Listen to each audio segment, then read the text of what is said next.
स्वराज्य न्यूज मराठी, माझा हक्क, माझं राज्य, स्वराज्य।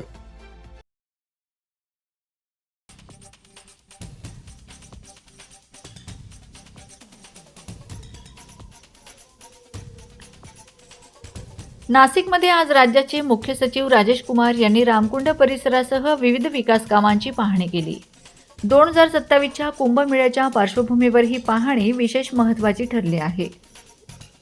राज्याचे मुख्य सचिव राजेश कुमार आज नाशिक दौऱ्यावर आले होते।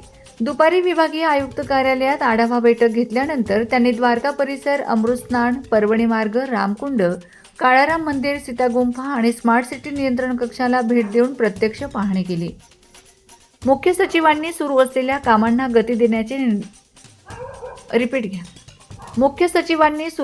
कामांना गती देण्याचे निर्देश दिले असून कामांची गुणवत्ता आणि वेळेत पूर्तता यावर भर देण्याचे आदेश दिलेत।